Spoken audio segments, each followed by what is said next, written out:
In just 10 minutes from now, you will know exactly how to make a distorted bass in FL Studio. I'm Seb, an EDM producer with over 15 years of experience, and here are my best secrets to creating a huge bass sound. I searched online, but it's annoyingly difficult to find any good content about distorted basses. So to save you the headache, I've created this video.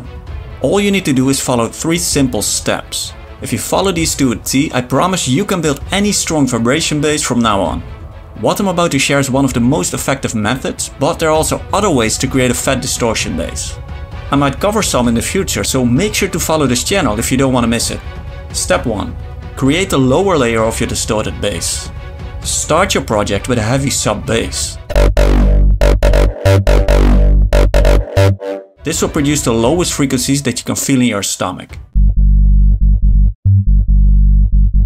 At this step, don't worry about the shape or the character of the bass just yet, we'll get there in a minute. You can get the sub bass by using a sample or creating your own. And in this example here, I've created my own. Regardless of how you get it, what's most important is that your heavy bass is tight and centered. This means that the wave of the bass looks like a fat sausage. That's what she said. One extremely easy way to achieve that is by using a synthesizer and selecting a sine wave. Naturally, any sine wave is tight and centered.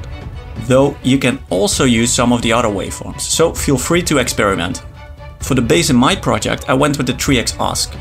And that just goes to show that you don't need fancy tools and literally everyone can get results in mere seconds. It is important that your bass has the lowest fundamental frequency. Hence, draw one or a few notes on the piano roll, but put them low enough so that the bass plays in the sub-frequency region. For example, for the key of G, this is at 49 Hz. For the key of A, this is at 55 Hz, and so forth. And you have to determine the key of your bass based on your song or melody. Now, if you don't know music theory stuff, it's all covered in my book The Ultimate Melody Guide, that you can find in the description below.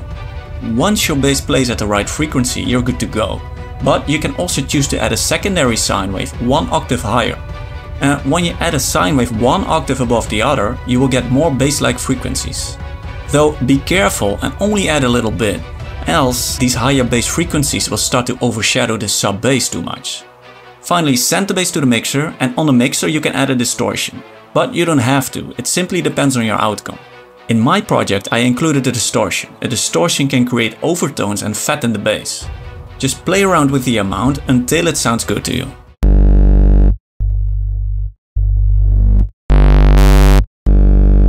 Now feel free to go back and forth between the distortion and the synthesizer to tweak the sub bass, but don't overdo it.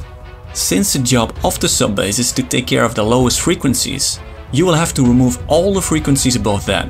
So at the end of your mixer chain, simply add an equalizer and roll off the higher frequencies. This will leave you with some heavy rumble and vibrating pressure from your speakers. The leftover empty space is later for the character of the bass. On your equalizer you can choose to select a steep or shallow slope and anything in between. Also, you can use a cutoff frequency anywhere from 350 Hz all the way down to around, let's say, 60 Hz. It just depends massively on your results and interplay with the upper layer of your distorted bass. As you can see here, I went with a cutoff frequency at the 3rd harmonic.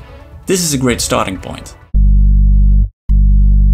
For now, stick a pin in it and come back to it later once you have an upper layer. Step 2. Create the upper layer of your distorted bass. The upper layer of the distorted bass takes care of the shape and character. It can give that crunchy feeling or massive sound.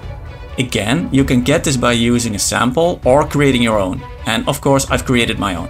But if you want to use distorted samples, you can find some crunchy ones inside my hardstyle sample pack. It's free, so download it via the link in the description box. As for this project, I will not explain all details because that will do you more harm than good. So instead I will give you my blueprint, and with this blueprint you're powered with the strategies to make infinite distorted basses. All of which can be golden, so pay close attention. To get started, add another synthesizer and select one of the waveforms. You can also choose to add a secondary waveform at a higher octave, but you don't have to. To make the upper layer go well with the sub bass, play the same notes as your sub bass. Once you're set, here's everything you need to know. Send the upper layer to a unique mixer track. So any other track than the one your sub bass is routed to. At the last slot of that track, add an equalizer and roll off all the lower frequencies. And as a rule of thumb, the cutoff frequency and slope of the upper layer should be similar to that of the lower layer. Theoretically at least, this allows for a tight mix between the two. And as you go, you can always play around with these settings in both layers to find that sweet spot. Now, let's go to the fun part. Use the empty slots on the mixer track to add effects. These effects will shape the bass. Now, the most basic way is to add a distortion and crank it up a little bit. This already creates some crunch and character. For some basses, this is enough. But to take it up a notch, add more effects, such as an equalizer and maybe some reverb. You can play with these effects and tweak the hell out of your bass. Thereby you can add multiple effects in a row or alternate them to achieve greatness. Make it as simple or complex as you want, but I suggest starting simple in the beginning. So for equalizers you may want to remove or allow lower frequencies, boost or dip different mid frequencies, play with the bandwidth, maybe add some higher frequencies. And when it comes to distortion, you can use it aggressively or more gently. You can aim to saturate or desaturate the sound. Maybe apply a mix level or keep it fully wet. As far as reverb goes, make your bass pretty wet or keep it drier. Play with the room size and decay time, set a specific pre-delay time.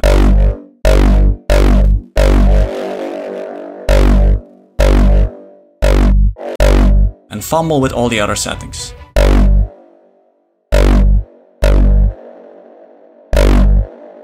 But you don't have to stop there. You can also include any other effects, such as flangers or phasers.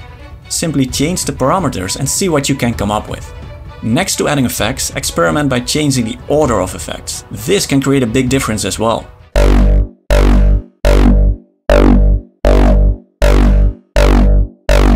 But always consider ending with a limiter.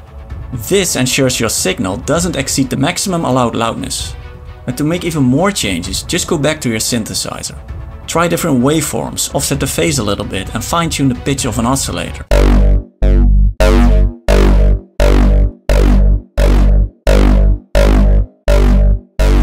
Use a filter and play with the cutoff and resonance.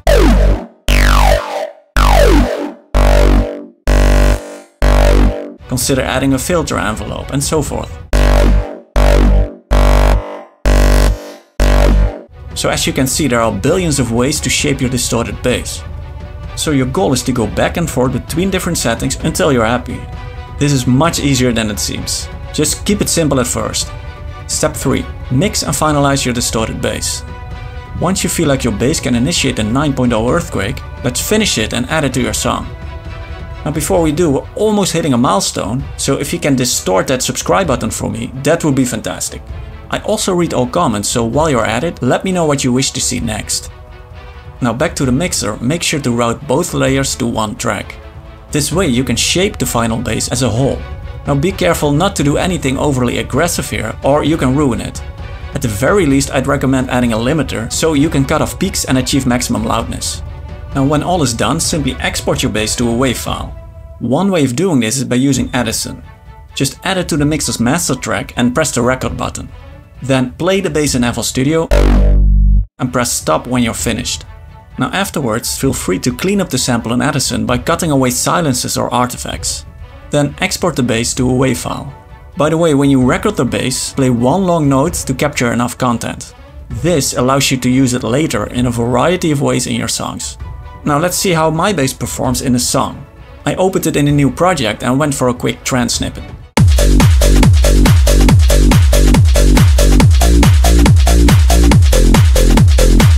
Hopefully it also sounds good in your speakers, since I work on a laptop. This particular bass sounded better after adding a filter envelope. So apply any changes you deem necessary to your project.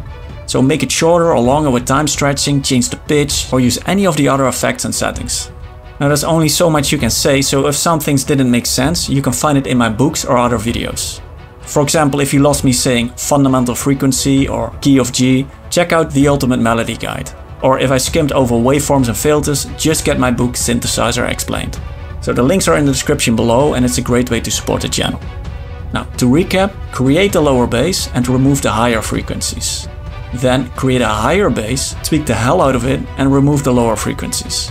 Finally, mix both layers together, add a limiter and export the sample to a WAV file.